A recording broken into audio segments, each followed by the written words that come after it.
Inhaler മരുന്നോ? ഈ Covid കഴിഞ്ഞിട്ടുള്ള ചുമയ്ക്ക് നമ്മൾ എന്തിനാണ് ഇൻഹേലർ മരുന്ന് എടുക്കുന്നത്? അലർജി കൊണ്ട് കുറച്ച് ചുമയ്ക്കുന്നുണ്ട് എന്നുള്ളതല്ലാതെ ശ്വാസം മുട്ടലൊന്നും എനിക്കില്ലല്ലോ. ഇതെടുത്തു കഴിഞ്ഞെന്നാൽ എൻ്റെ കുഞ്ഞിന് വളർച്ച മുരടിച്ചു പോകത്തില്ലേ? അല്ലെങ്കിൽ ജീവിതാവസാനം വരെ ഇത് കണ്ടിന്യൂ ചെയ്യേണ്ടി വരത്തില്ലേ? ഇതിൽ സ്റ്റിറോയിഡ് അടങ്ങിയിട്ടില്ലേ? ഇതെടുത്തു കഴിഞ്ഞാൽ വണ്ണം വയ്ക്കത്തില്ലേ? ആളുകൾക്ക് ഇൻഹേലർ മരുന്നുകളെ കുറിച്ചിട്ടുള്ള സംശയങ്ങൾ ഒട്ടനവധിയാണ്. നമസ്കാരം, ഞാൻ doctor Bibin Jose, consultant pulmonologist. നമുക്ക് ഈ ഇൻഹേലർ മരുന്നുകളെക്കുറിച്ച് ഇന്ന് ശാസ്ത്രീയമായിട്ടൊന്ന് മനസ്സിലാക്കാം. ലോകത്ത് എമ്പാടും ശ്വാസകോശ രോഗങ്ങൾക്ക്, അത് ഏത് ലോകോത്തര രാജ്യം എടുത്തെന്നാൽ പോലും അമേരിക്കയോ യൂറോപ്പോ ജപ്പാനോ തുടങ്ങി ഏത് രാജ്യങ്ങളിലാണെങ്കിലും ശ്വാസകോശ രോഗങ്ങൾക്ക് ഏറ്റവും നല്ലതും എഫക്റ്റീവും ഡോസ് കുറഞ്ഞതുമായി പൾമണോളജിസ്റ്റ് സജസ്റ്റ് ചെയ്യുന്ന ഒരു തരം മരുന്നുകളാണ് ഇൻഹേലർ മരുന്നുകൾ. നമ്മൾ വിചാരിക്കുന്നത് പോലെ ഇൻഹേലർ മരുന്ന് അത് ഏറ്റവും എൻ സ്റ്റേജ് എടുക്കുന്ന വളരെ ഡോസ് കൂടിയ ഒരു മരുന്നല്ല, നേരെ തിരിച്ചാണ്. ഇത് ഏറ്റവും ഡോസ് കുറഞ്ഞതാണ് എന്നുള്ളതാണ് അതിൻ്റെ സത്യം. നമുക്ക് ഇതിൻ്റെ ഈ ഇൻഹേലറിൻ്റെ കവർ എടുത്ത് നോക്കിയെന്നാൽ കാണാവുന്നതാണ്. അതിൽ മാക്സിമം 400 mcg മൈക്രോഗ്രാം മരുന്നാണ് അടങ്ങിയിട്ടുണ്ടാവുക. എന്ന് പറയുന്നത് 1 മില്ലിഗ്രാമിൻ്റെ പകുതി പോലും ഇല്ല എന്നുള്ളത് മനസ്സിലാക്കുക. നമ്മൾ കഴിക്കുന്ന പാരസെറ്റമോൾ ഗുളിക പോലും 650 മില്ലിഗ്രാമാണ് ആ സ്ഥാനത്ത് എന്നുള്ളത് പ്രത്യേകം ഓർമ്മിക്കുക. ഈ ഇൻഹേലർ മരുന്ന് എപ്പോഴാണ് എടുക്കുന്നത്? എപ്പോഴും ഏത് അസുഖത്തിനും ഇൻഹേലർ എടുക്കേണ്ടി വരത്തില്ല, അങ്ങനെ ഡോക്ടർ നിർദ്ദേശിക്കുകയില്ല. അത് അറിയണമെങ്കിൽ നമ്മൾ കൃത്യമായിട്ടുള്ളൊരു ടെസ്റ്റ് ചെയ്ത് നോക്കണം. അതിന് പൾമണറി ഫങ്ഷൻ ടെസ്റ്റ് എന്നാണ് പറയുക, അഥവാ സ്പൈറോമെട്രി. പലപ്പോഴും കോവിഡ് കഴിഞ്ഞിട്ട് ആളുകൾക്ക് നീണ്ടു നിൽക്കുന്ന ചുമയുണ്ടാവാറുണ്ട്. നേരത്തെ അലർജി ഉണ്ടായിരുന്ന ആളുകളാണെന്നുണ്ടെങ്കിൽ കോവിഡിന് ശേഷം ഈ അലർജി പ്രശ്നങ്ങൾ അല്പം അധികരിക്കുന്നതായിട്ട് കാണാറുണ്ട്. പ്രത്യേകിച്ചും സ്ത്രീകൾക്കൊക്കെ മൂത്രം അറിയാതെ പോകുന്നത് പോലുള്ള ചുമയാണ്. അല്ലെങ്കിൽ തുമ്മലുള്ളവർക്കാണെങ്കിൽ തല പറഞ്ഞു പോകുന്നത് പോലത്തെ തുമ്മലാണെന്ന് പലരും പറയാറുണ്ട്. പണ്ടുള്ളവർ പറയായിരുന്നു തുമ്മിയെ തെറിക്കുന്ന മൂക്കാണെങ്കിൽ അങ്ങ് തെറിച്ചു പോട്ടെ എന്ന്. പക്ഷേ 10ഉം 20ഉം പ്രാവശ്യം അടുപ്പിച്ച് തുമ്മുന്നവരുടെ ബുദ്ധിമുട്ട് അനുഭവിക്കുന്നവർക്ക് മാത്രമേ മനസ്സിലാവത്തുള്ളൂ. അപ്പോൾ ഇങ്ങനെയുള്ളപ്പോൾ എന്തുകൊണ്ടാണ് ഈ തുമ്മൽ അല്ലെങ്കിൽ ചുമ ഇങ്ങനെയുള്ള പ്രശ്നങ്ങൾ ഉണ്ടാവുന്നത് എന്നുള്ളത് നോക്കി, ഇപ്പോൾ അലർജി കൊണ്ടാണെങ്കിലും കോവിഡ് പോലുള്ള എന്തെങ്കിലും വൈറൽ ഇൻഫെക്ഷൻ കൊണ്ടാണെങ്കിലും ശ്വാസനാളികളിൽ പലതരത്തിലുള്ള നീർക്കെട്ടും, ഇൻഫ്ലമേഷൻ, എഡിമ, ബ്രോങ്കോ കൺസ്ട്രക്ഷൻ അല്ലെങ്കിൽ ബ്രോങ്കോ സ്പാസം എന്ന് പറയുന്ന ഈ പ്രശ്നം ഉണ്ടാകാറുണ്ട്. അപ്പോൾ ഇങ്ങനെ വരുമ്പോൾ നമുക്ക് ഏറ്റവും എഫക്റ്റീവായിട്ടുള്ളത് ഇൻഹേലർ മരുന്നുകൾ തന്നെയാണ് എന്നുള്ളത് ഓർമ്മിക്കുക. അപ്പോൾ നമ്മൾ സ്പൈറോമെട്രി എന്ന് പറയുന്ന ടെസ്റ്റിൽ അത് നോക്കുന്നതും ഇത് തന്നെയാണ്. പലപ്പോഴും എക്സ്റേ പോലുള്ള ടെസ്റ്റുകളിൽ അല്ലെങ്കിൽ ബ്ലഡ് ടെസ്റ്റുകളിൽ ഈ പറയുന്ന ബ്രോങ്കോ കൺസ്ട്രിക്ഷൻ നമുക്ക് കൃത്യമായിട്ട് നിർണ്ണയിക്കാൻ കഴിയില്ല. അതുകൊണ്ടാണ് ശ്വാസം എടുക്കുകയും വിടുകയും ചെയ്യുന്നതിൻ്റെ തോത് മനസ്സിലാക്കി അത് കൃത്യമായി ഗ്രാഫിക്കലി റെപ്രസെൻ്റ് ചെയ്ത് അതിനനുസരിച്ചിട്ടുള്ള ഇൻഹേലർ മരുന്നുകളുടെ ഡോസ് നിശ്ചയിച്ച് നമ്മൾ രോഗികൾക്ക് നിർദ്ദേശിക്കാറുള്ളത്. അപ്പോൾ ഈ ഇൻഹേലർ മരുന്നിൽ അടങ്ങിയിരിക്കുന്ന മരുന്നുകൾ തന്നെ 2 ടൈപ്പ് ഉണ്ട്. അത് പണ്ടൊക്കെ 2 തരത്തിലുള്ള ഇൻഹേലർ ആയിരുന്നു കൊടുത്തിരുന്നത്. അത് കൺട്രോൾ ചെയ്യാനായിട്ട്, അതായത് ശ്വാസമുട്ടൽ ഉണ്ടാവുമ്പോൾ അത് ഉപയോഗിക്കാനായിട്ടൊരു ഇൻഹേലറും, ഉണ്ടാകാതിരിക്കാൻ വേണ്ടി മെയിൻറ്റെയിൻ ചെയ്യാനായിട്ട് റിലീവർ ആയിട്ടുള്ള മരുന്നുകൾ, അങ്ങനെ 2 ഇൻഹേലറായിട്ട് കമ്പൈൻ ചെയ്തായിരുന്നു കൊടുത്തുകൊണ്ടിരുന്നത്. പക്ഷേ ഇപ്പോൾ പുതിയ രീതി അനുസരിച്ച് സ്മാർട്ട് തെറാപ്പി എന്ന് പറയുന്ന single inhaler maintenance and reliever therapy എന്ന് പറയുന്ന ഫുൾ ഫോമിൽ അറിയപ്പെടുന്ന ഒറ്റ ടൈപ്പ് ഇൻഹേലറാണ് നമ്മൾ ഉപയോഗിക്കാനായിട്ട് കൊടുക്കുക. അപ്പോൾ ഇതിൽ തന്നെ 2 type മരുന്നുകളുണ്ട്. Long acting ബീറ്റാ-2 agonist, Lamba എന്ന ചുരുക്കപ്പേരിൽ അറിയപ്പെടുന്ന സാൽമെട്രോൾ, ഫോർമെട്രോൾ തുടങ്ങിയ മരുന്നുകൾ. അതുപോലെ ഇൻഹെയിൽഡ് കോർട്ടിക്കോസ്റ്റോയിഡ്, ഫ്ലൂട്ടിക്കസോൺ, ബ്യൂട്ടിസനൈഡ് തുടങ്ങിയ മരുന്നുകൾ. അപ്പോൾ ഇത് 2ഉം കമ്പൈൻ ചെയ്തുള്ള ഒറ്റ ഇൻഹേലറാണ് ഉപയോഗിക്കുക. അവിടെ തന്നെ സ്റ്റിറോയിഡ് എന്ന വാക്ക് നമ്മൾ കേട്ട് കഴിഞ്ഞു. ഈ സ്റ്റിറോയിഡ് എന്ന് പറയുമ്പോൾ ആളുകൾ എല്ലാവരും വിചാരിക്കുന്നത് ഈ അത്ലറ്റ്സും സ്പോർട്സ് താരങ്ങളും ഒക്കെ ദുരുപയോഗം ചെയ്യുന്ന, ബോഡി ബിൽഡേഴ്സൊക്കെ ഇഞ്ചെക്റ്റ് ചെയ്യുന്ന അനബോളിക് സ്റ്റിറോയിഡിനെ കുറിച്ചാണ്. പക്ഷേ ഇത് അങ്ങനെയുള്ള സ്റ്റിറോയിഡ് അല്ല എന്നുള്ളത് മനസ്സിലാക്കുക.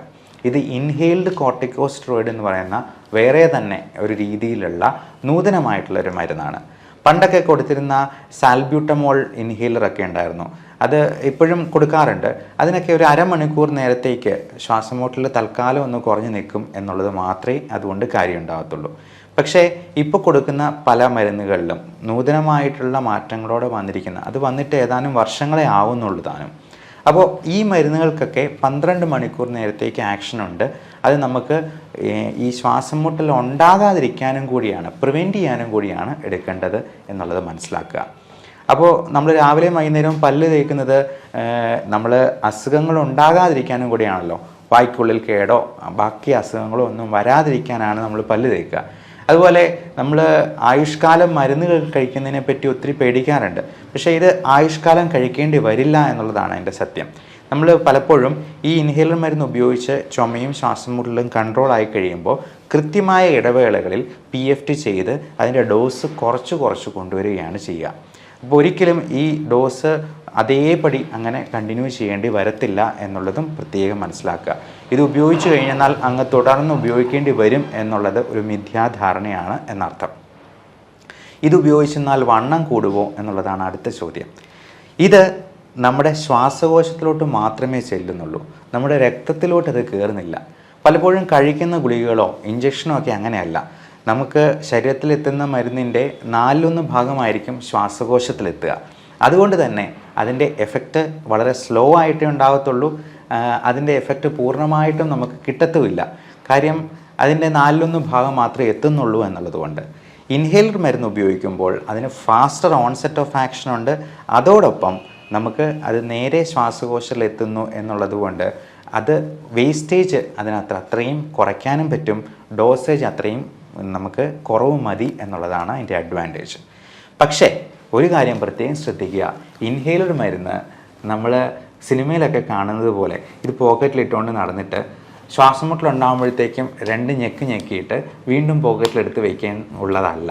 അങ്ങനെ എടുത്തെന്നാൽ 90% മരുന്നും വായ്ക്കകത്ത് കിടന്ന് വേസ്റ്റായി പോകത്തേ ഉള്ളൂ എന്നുള്ളത് സാരം. ഇത് ഇൻഹേലർ ഈ തരത്തിലുള്ള മരുന്നുകളാണെന്നുണ്ടെങ്കിൽ നമ്മൾ ഈ സ്പ്രേ ഉപയോഗിക്കുമ്പോഴത്തേക്കും ഇതിൻ്റെ കൂടെ സ്പേസർ എന്ന് പറയുന്ന ഇങ്ങനെയൊരു മെഷീനും കൂടി ഉപയോഗിക്കണം. അത് പലതരത്തിലുള്ള സ്പേസേഴ്സ് അവൈലബിൾ ആണ്. മിനി സ്പേസർ, പല കമ്പനികൾ ഇറക്കുന്ന സ്പേസേഴ്സ് ഉണ്ട്. അപ്പോൾ ഈ സ്പേസറിൽ ഏറ്റവും അനുയോജ്യമായിട്ടുള്ളത് ഓരോരുത്തരുടെയും രീതി അനുസരിച്ചാണ് നമ്മൾ തിരഞ്ഞെടുക്കുക. ഒത്തിരി പ്രായമുള്ള ആളുകൾക്ക് ഇത് വലിക്കാൻ പോലും പറ്റാതെ വരും.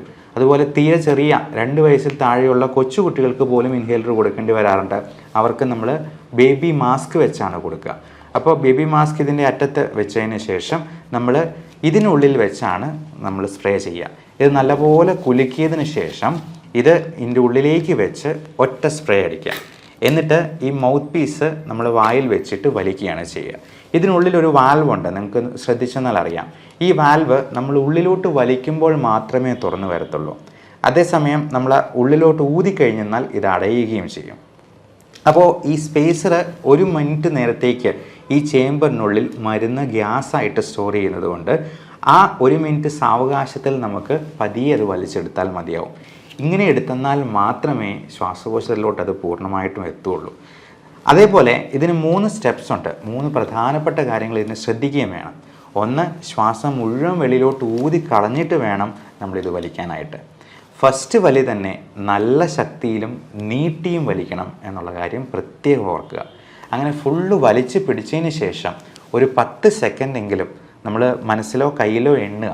അത്രയും സമയമെങ്കിലും പിടിച്ചു നിർത്തിയെന്നാൽ മാത്രമേ ശ്വാസകോശത്തിൽ അതിനുള്ള എഫക്റ്റ് കിട്ടത്തുള്ളൂ. അതിനുശേഷം മാത്രം പുറത്തേക്ക് വിടാനായിട്ട് നോക്കുക.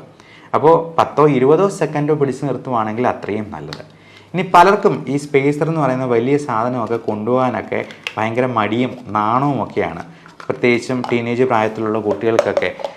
പക്ഷേ പോസ്റ്റ് കോവിഡ് ആയിട്ടുള്ള ബ്രോങ്കോയിറ്റിസ്, ഫൈബ്രോസിസ് പോലുള്ള പ്രശ്നങ്ങളിൽ ലോകമെമ്പാടും ഇപ്പോൾ ഇൻഹേലറാണ് ഏറ്റവും സേഫായിട്ടും അഡ്വൈസബിൾ ആയിട്ടും ഡോക്ടേഴ്സിന് പ്രോട്ടോക്കോൾ പ്രകാരം പ്രിസ്ക്രൈബ് ചെയ്യാനുള്ളത്. അപ്പോൾ അങ്ങനെ വരുമ്പോൾ ഈ സ്പേസർ ഉപയോഗിക്കാനായിട്ട് യാതൊരു ദുരഭിമാനവും വിചാരിക്കേണ്ട. നമ്മുടെ അസുഖം കുറഞ്ഞു കഴിയുമ്പോഴത്തേക്കും തീർച്ചയായിട്ടും നമുക്കത് നിർത്താനും പറ്റും. ഇനി സ്പേസർ ഉപയോഗിക്കാൻ തീരെ മടിയാണെന്നുണ്ടെങ്കിൽ ഇപ്പോൾ പുതിയ തരത്തിലുള്ള സിങ്ക്രോ ബ്രീത്ത് എന്ന് പറയുന്ന പുതിയ മെഷീൻസ് വരുന്നുണ്ട്. അത് ബ്രത്ത് ആക്ച്വേറ്റഡ് ഇൻഹേലറാണ്. അതായത് നമ്മൾ വലിച്ചു തുടങ്ങുമ്പോൾ തന്നെ ഇതിനകത്ത് സ്പ്രേ ചെയ്യുകയോ ഒന്നും വേണ്ട, നേരെ തന്നെ ഉള്ളിലോട്ട് മരുന്ന് വരുന്ന രീതിയിലുള്ള സിങ്ക്രോ ബ്രീത്ത് ടൈപ്പുള്ള മെഷീനാണിത്. അപ്പോൾ ഇതിന് ഈ ഹാൻഡ് മൗത്ത് കോർഡിനേഷൻ ആവശ്യമില്ല എന്നർത്ഥം. നമ്മൾ അടിക്കുമ്പോൾ തന്നെ ഉടനെ തന്നെ വലിക്കണം എന്നുള്ള സാങ്കേതികത്വം അതിനകത്ത് കൂടുതൽ കോംപ്ലിക്കേഷൻസ് ഉണ്ടാക്കുന്നില്ല എന്നുള്ളത് കൊണ്ട് ചെറുപ്പക്കാർക്ക് ഇങ്ങനെയുള്ള ഇൻഹേലറും നമുക്ക് കൊടുക്കാവുന്നതാണ്. ഇനി ഇതിനേക്കാൾ പോർട്ടബിൾ ആയിട്ടുള്ള ഗുളികയിട്ട് വലിക്കാവുന്ന ടൈപ്പ് മരുന്നുകളുണ്ട്.